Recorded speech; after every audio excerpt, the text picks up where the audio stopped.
오늘은 지난 시간에 이어서 사도행전 1장의 후반부에 대한 내용을 함께 살펴보려고 합니다.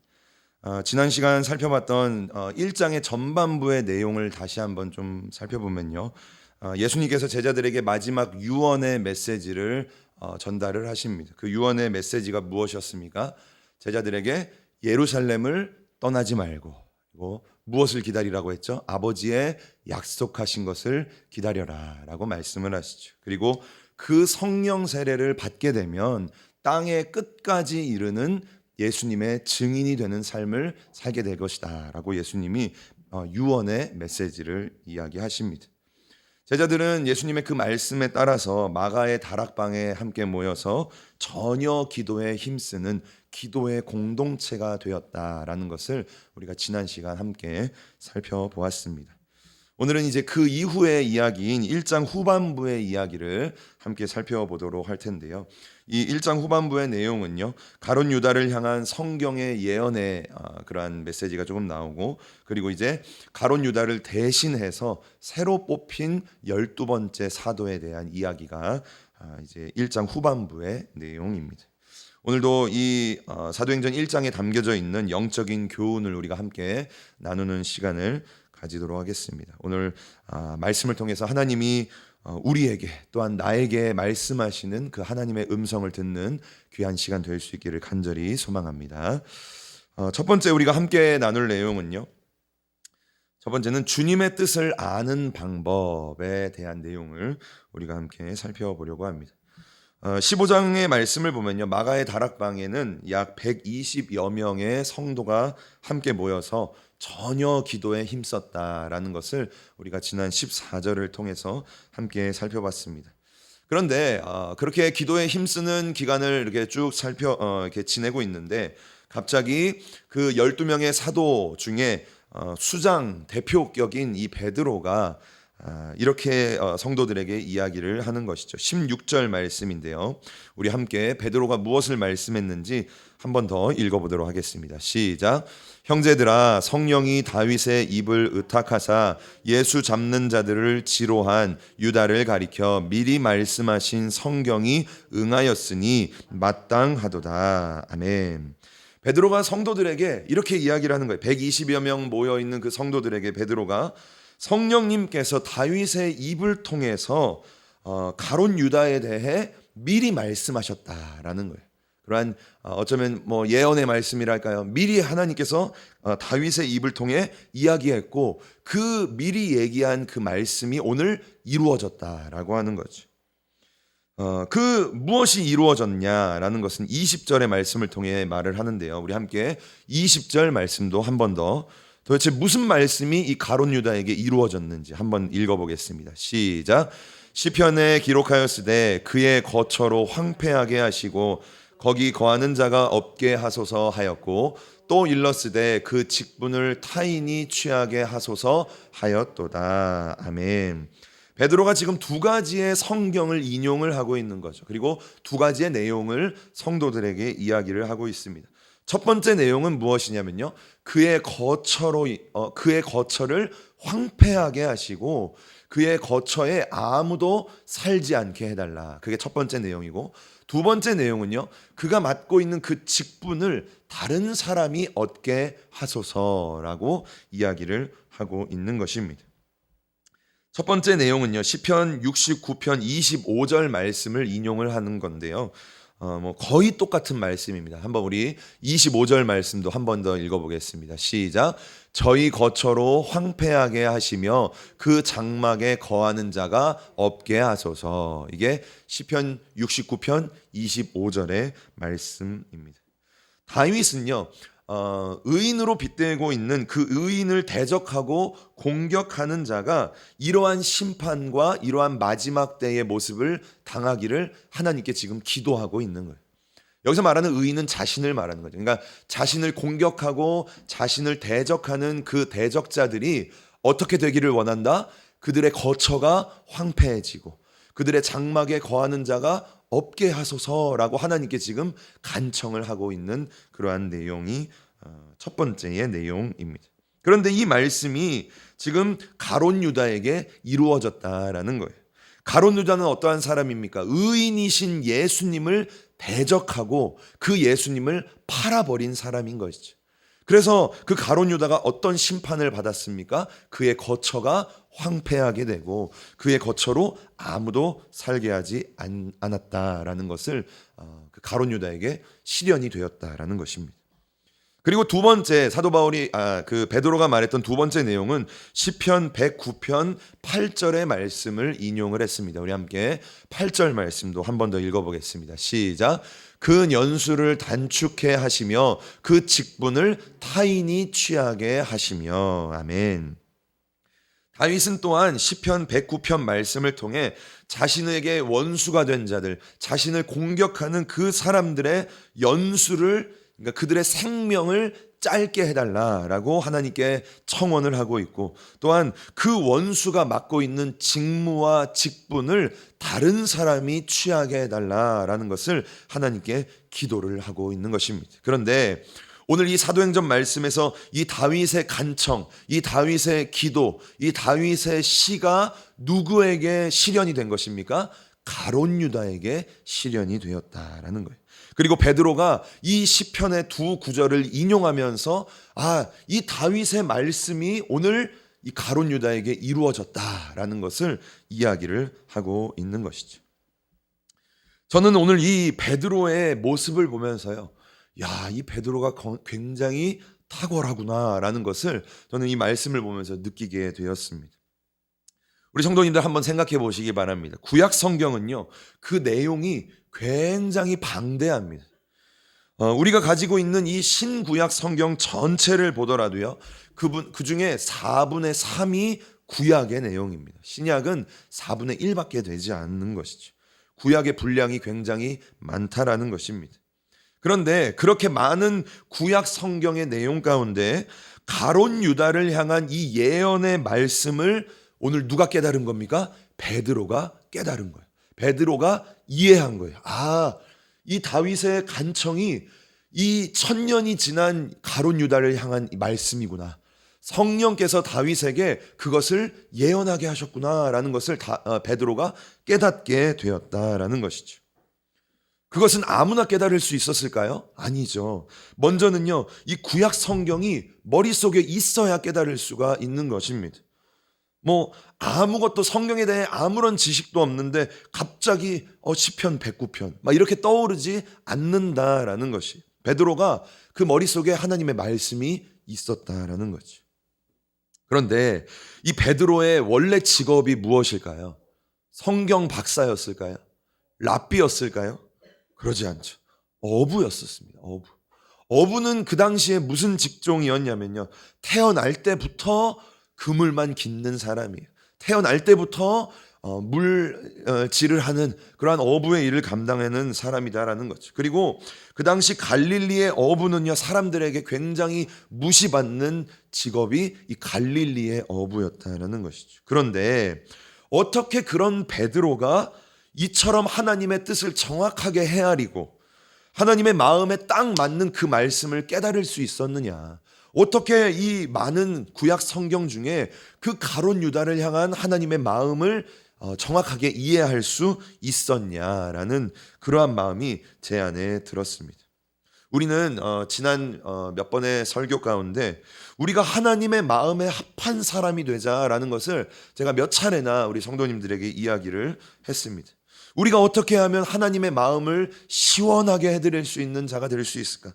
우리가 어떻게 하면 하나님과 쿵짝을 맞추며 하나님이 원하시는 바를 내 삶 속에서 이루는 사람이 될 수 있을까라는 것이죠. 그리고 또한 오늘 말씀의 이 베드로처럼 이 수많은 말씀 중에 오늘 나에게 말씀하시는 그 하나님의 뜻을 내가 어떻게 하면 깨달을 수 있을까라는 것입니다. 어떻게 그것이 가능할까라는 것이죠. 그것은 무엇을 통해 가능할까요? 그것은요, 기도를 통해서 가능해진다라는 것이에요. 우리는 기도를 통해 하나님의 마음을 깨달을 수 있고, 기도를 통해서 오늘 우리에게 주시는 하나님의 말씀을 깨달을 수 있다라는 것이죠. 15절 말씀을 보시면요, 베드로가 성도들에게 이 말을 하기 전에 그들이 무엇을 했는가를 통해 우리가 그것을 알 수가 있습니다. 14절 말씀을 보면요, 이렇게 말하고 있는 거예요. 그 성도들이 지금 무엇을 하고 있었습니까? 더불어 마음을 같이하여 전혀 기도에 힘썼다라고 이야기를 하고 있는 것이죠. 네. 그들은요, 기도에 힘썼다라는 거예요. 사도 베드로는요, 기도에 힘썼다라는 거예요. 마음을 같이하여 합심으로 주님 앞에 기도에 힘쓰며 나아갔다라는 거죠. 그리고 오늘 15절 말씀을 보면 그 기도를 통해서 베드로가 하나님의 마음을 알게 되었고 하나님의 말씀을 깨닫게 되었고 그 깨달은 말씀을 통해 성도들에게 나눌 수 있게 되었다라는 것을 우리가 살펴보고 있는 것입니다. 무엇을 통해 이것이 가능합니까? 기도에 힘쓸 때 이것이 가능하다라는 것입니다. 우리는요, 기도를 통해 하나님의 마음을 알 수가 있습니다. 기도는 우리가 하나님과 가지는 영적인 대화의 시간이다라는 것이죠. 우리는 기도를 하면서 하나님과의 영적인 교류가, 하나님과의 영적인 스파크가 일어나게 된다라는 것입니다. 그리고 그 기도를 통해 우리는 나의 마음을 하나님께 드리고 또한 우리는 기도를 통해서 하나님의 마음을 나에게 채우는 시간을 만든다라는 것이죠. 그것이 바로 기도 시간이다라는 것입니다. 우리가 어떻게 하나님의 마음에 합한 자가 될 수 있을까요? 바로 기도를 통해 그것이 가능하다라는 것입니다. 우리는 기도를 하게 되면 하나님의 뜻이 보입니다. 기도를 하게 되면요, 하나님의 손길이 보이는 것이죠. 기도를 하게 되면요, 주님의 마음이 느껴진다라는 것입니다. 우리가 지난주 그 찬양을 통해 살펴봤었죠. 아버지의 마음이 나의 마음이 되기를 원하고 아버지의 시선이 있는 곳에 나의 시선이 있기를 원하고 아버지께서 가시는 곳에 나의 발걸음이 가기를 원한다. 근데 무엇을 통해 그것이 가능하냐? 기도를 할 때. 기도하면서 하나님, 주님의 뜻이 무엇입니까? 기도를 통해서 하나님, 주님이 보고 있는 곳이 무엇입니까? 주님이 바라보고 있는 영혼이 누구입니까? 제가 그것을 알기 원합니다 라고 우리가 기도할 때에 아버지의 마음을 우리가 분별하게 된다라는 것입니다. 저와 우리 모든 성도님들이 오직 이 기도를 통해 주님의 마음을 알 수 있는 건요, 기도입니다. 오직 이 기도를 통해 하나님의 마음에 합한 성도, 또한 한여름의 얼음 냉수같이 우리 하나님의 마음을 시원하게 해드릴 수 있는 그러한 성도님들이 될 수 있기를 주님의 이름으로 간절히 부탁드립니다. 자, 두 번째 우리가 함께 살펴볼 내용은요, 반드시 성취되는 것이 있다라는 것입니다. 무엇이 과연 반드시 성취가 될까요?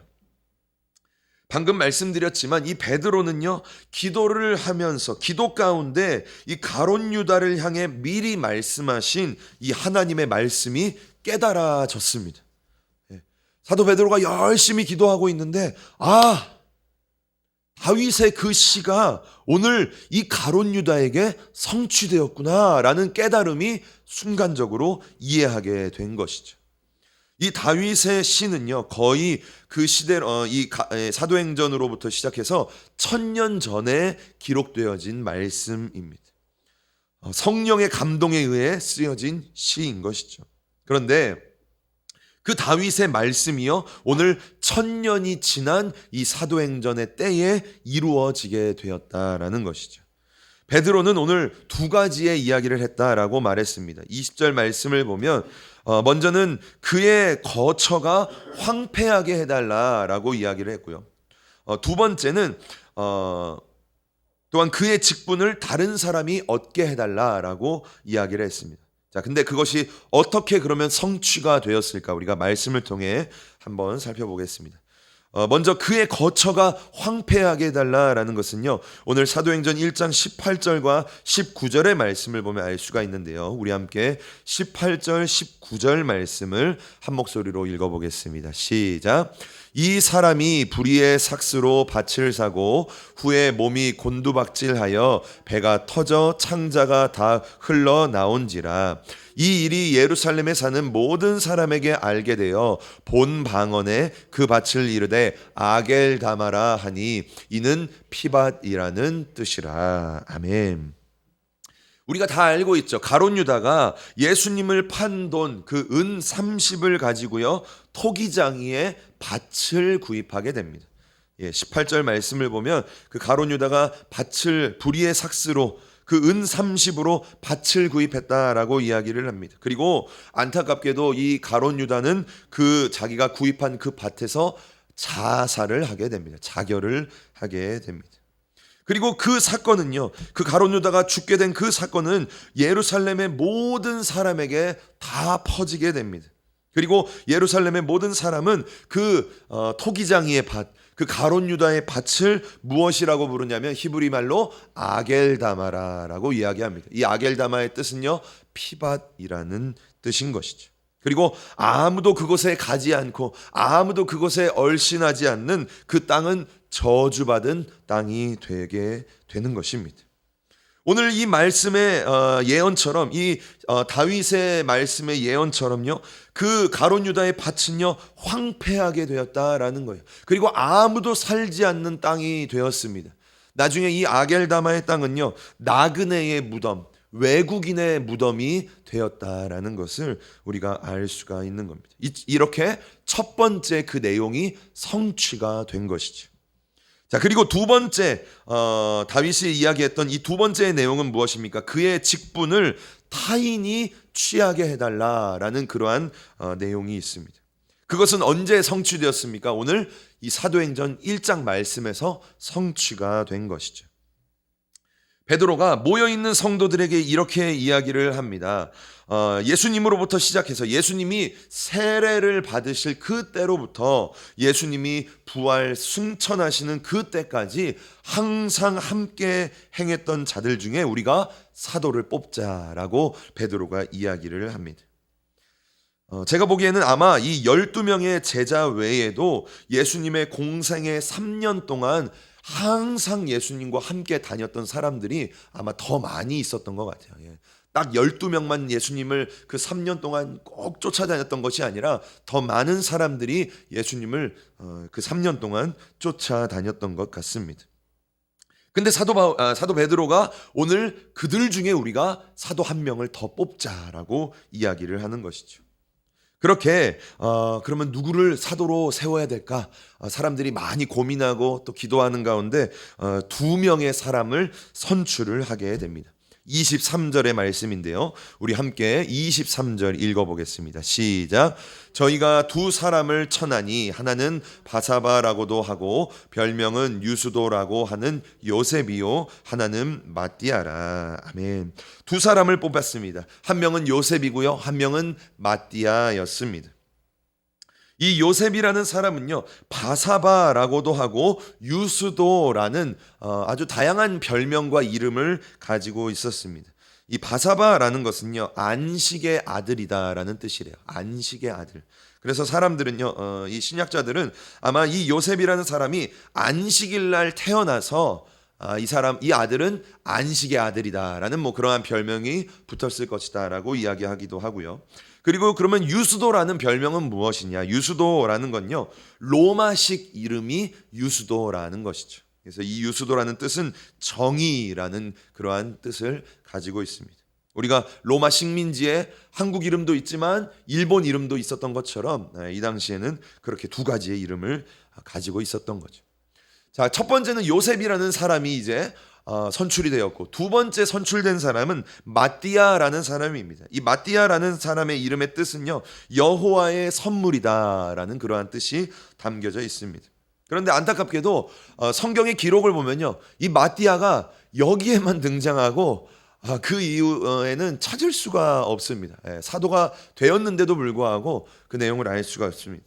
그래서 전승을 따르면 이 마띠아라는 사람이 사도가 된 다음에 이 사람의 구역은 유대 땅을 두루 다니며 하나님의 복음을 전했다. 그러다가 돌에 맞아서 순교하는 그러한 삶을 살았다라고 유세비우스가 이야기를 하기도 합니다. 어쨌든 성도들은요 그 여러 명의 많은 사람들 중에 오늘 요셉과 마띠아라는 사람을 뽑았습니다. 그리고 그 두 사람 중에 12번째 사도를 정하게 되는 것이죠.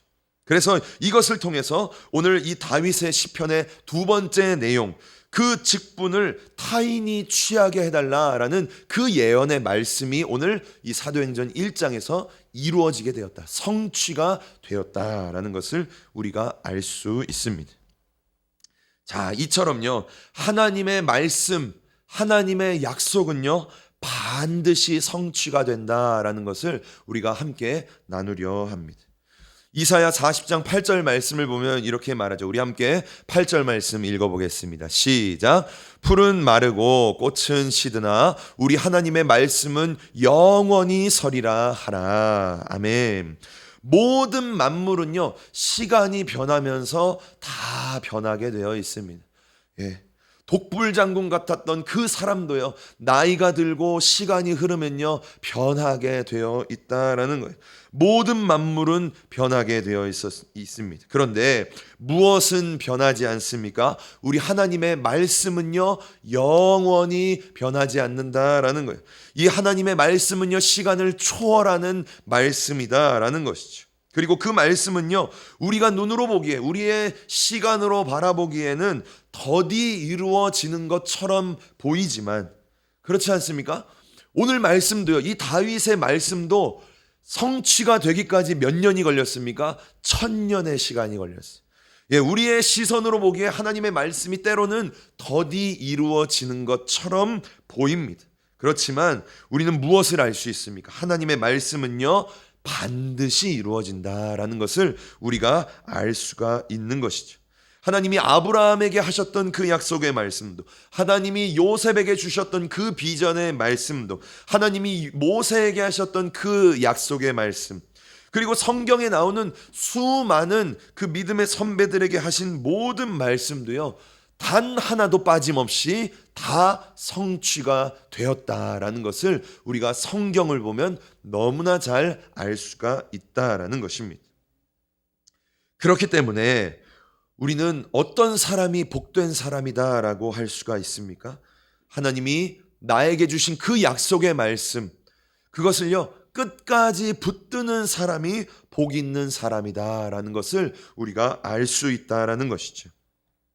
잠깐 몇 년 기도했다가 포기하는 것이 아니라 정말 끝까지, 하나님이 정말로 나에게 그 말씀을 허락하셨다면, 하나님이 정말로 나에게 그 비전을 주셨다면, 하나님이 나에게 그 은혜를 허락하셨다면 우리가 그 말씀이 이루어질 때까지, 그렇죠? 끝까지 그 말씀을 인내하며 기다리며 나아가는 사람이 이 약속을 성취할 수 있는 복을 누릴 수 있다라는 것입니다. 하나님이 우리 성도님들에게 하신 어떤 말씀이 있으십니까? 어떠한 비전이 있으십니까? 사역에 대한 어떠한 말씀, 또는 우리 가정을 향한 하나님의 어떠한 말씀, 또는 내 삶을 향한, 내 육신을 향한 어떠한 하나님의 약속의 말씀이 우리에게 있으십니까? 그 약속은요, 반드시 이루어진다라는 것이에요. 우리의 상황과 환경과 상관없이 하나님의 그 약속은 하나님의 때에 반드시 성취가 되어진다라는 것이죠. 그런데 누가 그 약속의 성취를 보게 될까요?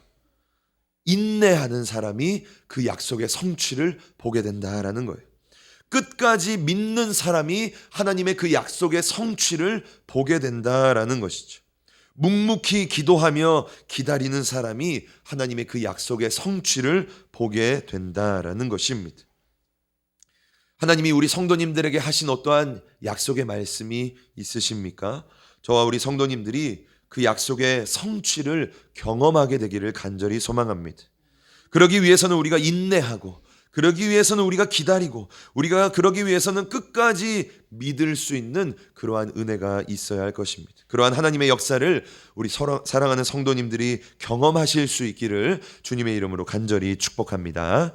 자, 마지막 세 번째, 오늘 우리가 나눌 수 있는 영적인 교훈은요, 하나님께 온전히 맡겨라 라는 것입니다. 하나님께 온전히 맡겨라. 성도들은요, 기도에 전념했던 이 120명의 성도들은 오늘 이 베드로의 감동으로부터 시작해서 오늘 하나님의 뜻 안에서 12번째 사도를 다시 세우게 됩니다. 그런데 우리가요, 이 사도를 다시 세우는 그 과정을 보면서 우리가 영적인 교훈을 얻을 수 있다라는 거죠. 오늘 성도들이 12번째 사도를 세우는 이 과정은요, 크게 두 가지의 과정으로 우리가 살펴볼 수가 있습니다. 오늘 사도라는 게 굉장히 중요한 직분 아닙니까? 예수님의 제자인 것이죠. 굉장히 중요한 직분이에요. 그런데 그 굉장히 중요한 그 직분의 사람을 선출할 때에 오늘 두 가지의 방법을 통해 그 사도를 세우게 되었다. 우리가 그것을 본받는 자가 되었으면 좋겠다라는 거죠. 자, 첫 번째 과정은 무엇이냐면, 첫 번째는 23절의 방법입니다. 우리 함께 23절의 말씀 읽겠습니다. 시작. 저희가 두 사람을 쳐나니 하나는 바사바라고도 하고 별명은 유수도라고 하는 요셉이요 하나는 마띠아라. 아멘. 오늘 이 12번째 사도를 세우는 과정의 첫 번째 방법은 무엇일까요? 23절의 말씀을 보면 이 사도를 어떻게 선출을 하고 있습니까? 제가 색으로 칠했죠. 저희가 천했다라고 말합니다. 그래서 천하다라는 건 추천했다, 세웠다라는 거예요. 그런데 누가 세웠다라고 말합니까? 저희가 세웠다. 저희는 누구를 말할까요? 그 120명의 성도들, 그렇죠? 그냥 사도들만 모인 게 아니에요. 그 120명의 모든 성도들이 마음을 합쳐서 그들이 고민을 해서 오늘 두 사람의 사도를 뽑았다라는 것을 알 수가 있습니다. 첫 번째는요, 사람의 추천을 통해 이것이 이루어졌다라는 것이죠. 성도들은요, 베드로의 말에 따라서 예수님의 세례로부터 시작해서 부활 승천까지의 모든 행적, 이 3년의 이 모든 과정을 함께 했던 사람 중에 두 사람을 추천을 하게 됩니다. 그 중에 요셉과 마띠아가 최종 후보가 되었다라는 것이죠. 자, 그러면 이 두 사람 중에 우리 성도님들은 이 두 사람 중에 누구를 뽑겠습니까? 아마 이 두 사람은요, 성경에 나오진 않겠지만요, 예수님과 항상 3년을 동고동락했던 건 당연한 것이고 사도가 되어야 했으니 인격적으로도 신앙적으로도 성품적으로도 아마 흠이 없고 온전하기 위해 힘쓰는 사람이 아마 이 요셉과 마띠아였을 것이에요. 그런데 자, 이 두 사람이 있어요. 우리 성도님들은 이 두 사람 중에 누구를 뽑겠습니까? 요셉을 뽑으시겠습니까? 마띠아를 뽑으시겠습니까? 민주주의답게 투표를 할까요? 아니면 업적이 많은 사람, 열매가 풍성한 사람을 뽑을까요? 이 초대교회의 성도들은요, 그러한 방법을 행하지 않았다라는 거예요. 자, 첫 번째는요, 사람의 선출을 통해 두 명을 추천을 했습니다. 그리고 두 번째 과정은 무엇이냐? 두 번째의 과정이 남았습니다. 그것은요, 24절에서 26절의 내용인데, 두 번째는 하나님께 온전히 맡겼다라는 것을 우리가 알 수 있어요. 우리 함께 24절에서 26절, 그들이 마지막으로 그 사도를 어떻게 뽑았나, 우리 함께 24절에서 26절까지 함께 읽겠습니다. 시작. 저희가 기도하여 가로되 뭇 사람의 마음을 아시는 주여, 이 두 사람 중에 누가 주의 택하신 바 되어 봉사와 및 사도의 직분을 대신할 자를 보이시옵소서. 유다는 이를 버리옵고 제 곳으로 갔나이다 하고 제비 뽑아 마띠아를 얻으니 저가 11 사도의 수에 가입하니라. 아멘. 먼저 24절의 말씀을 보면요, 이렇게 말하고 있습니다. 저희가 기도하여 라고 말합니다. 누구에게 기도했겠습니까? 당연히 하나님께 기도했겠죠. 무엇을 기도했습니까? 누구를 사도로 뽑아야 될지를 하나님께 기도했다라는 것이 25절의 말씀을 보면 이렇게 기도했습니까? 이렇게 기도했습니다. 봉사와 및 사도의 직분을 대신할 자를 하나님 보여주세요 라고 하나님께 지금 기도하고 있는 것이죠. 그리고 그렇게 기도한 다음에 26절 말씀을 보면 어떻게 성도들이 사도를 뽑았습니까? 이렇게 열심히 기도하고 투표했을까요? 그러지 않았어요. 제비를 뽑았습니다. 두 사람 중에 제비를 딱 뽑아서 마띠아라는 이름이 써있자 마띠아로 딱 선출을 한 것이죠. 어떻습니까? 우리 성도님들, 제비를 뽑아서 사도를 결정했대요. 이거 너무 미신적인 거 아닙니까? 우리 성도님들 이거 받아들일 수 있겠습니까? 우리 성도님들 아마 남의 일이기 때문에 별로 이렇게 마음에 와닿지 않을지 모르겠어요. 제가 한번 예를 한번 들어볼게요. 이 제비를 뽑는 거에 예를 들어볼게요.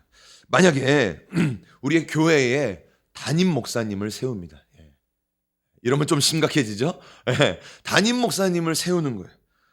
그래서 사람들이 우리 성도님들이 알아보고 누가 됐으면 좋겠까 지원도 받아보고 여러 이 과정들 고민도 하고 당회에서 추천도 하고 이래서 최종적으로 이제 두 분이 선출이 된 거예요. 너무 좋아요. 둘 다 너무 성품도 좋고 말씀도 좋고 그래요.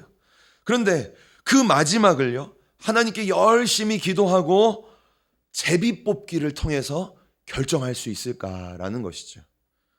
어떻습니까? 우리 성도님들 수용할 수 있을까요? 이런 말 나오지 않겠습니까? 야, 나는 보니까 저분이 좋던데, 나는 저분의 설교가 더 은혜되던데, 이분 괜찮은 거야? 라는 그러한 뒷말이 나오지 않을 수 있을까요? 여기서요, 제비를 뽑는다라는 것은 무엇을 말할까요? 이것은요, 하나님께 온전히 맡겨드린다라는 그러한 의미가 담겨져 있는 것입니다. 사람의 노력으로요, 최선을 다했습니다. 그 120명의 성도들이 최선을 다해 고르고 골라서 마지막 2명을 선출했어요. 그런데 마지막 방법은 무엇입니까? 그 모든 것을 다 내려놓고, 내 마음은 마띠아를 더 향할 수도 있어요. 어쩌면 내 친척 중에 요셉이 있을 수도 있어요. 그 요셉이 되고 싶겠죠. 그런데 그 모든 것을 다 내려놓고 제비를 뽑는다라는 것은요, 하나님께 모든 걸 맡겨드린다라는 그러한 의미가 담겨져 있는 거죠. 결과가 어떻든 간에, 그것이 내 마음과 맞든 안 맞든 간에 그 결과에 내가 순종하겠습니다라는 그 마음이 이 제비 뽑기의 마음에 담겨져 있다라는 것이죠. 이스라엘의 왕인 다윗을 보면요, 정말 배울 점도 많고 신앙의 우리가 믿음의 선배다라고 많이 이야기를 할 수가 있습니다. 그런데 저는요, 다윗 왕 하면요, 가장 먼저 떠오르는 사건이 있습니다. 골리앗 이야기가 아닙니다. 저는 그 이야기를 생각할 때마다 정말 이 다윗의 믿음과 순종이 대단하구나라는 그러한 마음과 도전을, 나도 그렇게 됐으면 좋겠다라는 생각을 가지게 됩니다. 그 이야기는 이렇습니다. 다윗이 밧세바와 동침을 한 다음에 아들을 낳게 됩니다. 솔로몬 전에 아들을 하나 더 낳았었죠. 그런데 그 아들은요, 하나님의 진노로 인해 죽을 병에 걸리게 됩니다. 나단 선지자도요, 다윗에게 와서 이렇게 말하는 거예요. 그 아이는 반드시 죽게 될 거야, 죽게 될 겁니다 라고 아주 선포를 하고 돌아갑니다. 하지만 다윗의 마음은 어땠을까요? 다윗의 마음은요, 밧세바 사이에서 낳았던 그 아이를 포기할 수 없었습니다. 하나님이 죽을 거야 라고 말했으니까 손 놓고 있을 수 있을까요? 부모의 마음은 그렇지 않은 거죠.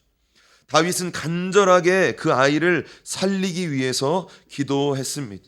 다윗은 최선을 다해 무려 7일 동안을요, 먹지도 않고 잠도 안 자고요, 하나님 앞에 눈물로 간절하게 매달리기 시작을 합니다. 자, 성도님들에게 질문을 해볼까요? 다윗의 원함은 무엇입니까? 다윗이 지금 뭘 위해 기도하고 있습니까?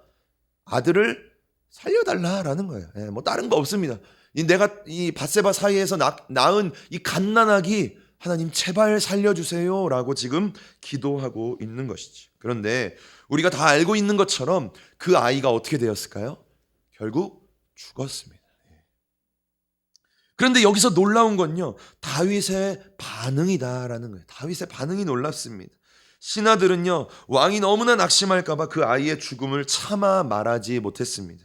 그런데 다윗이 그 신하들의 눈치를 보고 아이가 죽은 것을 깨닫고요, 어떻게 반응을 했을까요? 통곡하거나 비통해하면서 자기의 옷을 찢은 것이 아니라 다윗이 그 이야기를 듣자마자 무릎을 털고 일어납니다. 그리고 몸을 씻고요, 의복을 정갈하게 차려입고 가장 먼저 하나님께 경배를 올려드립니다. 그리고 음식을 먹게 되는 것이죠. 자, 이 모습에서 우리는 다윗의 무엇을 발견할 수 있을까요?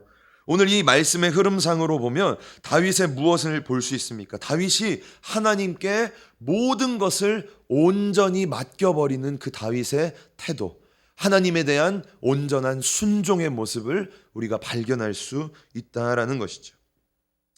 자녀의 생명이라는 것은요, 부모에게 있어서 가장 큰 바램일 것입니다.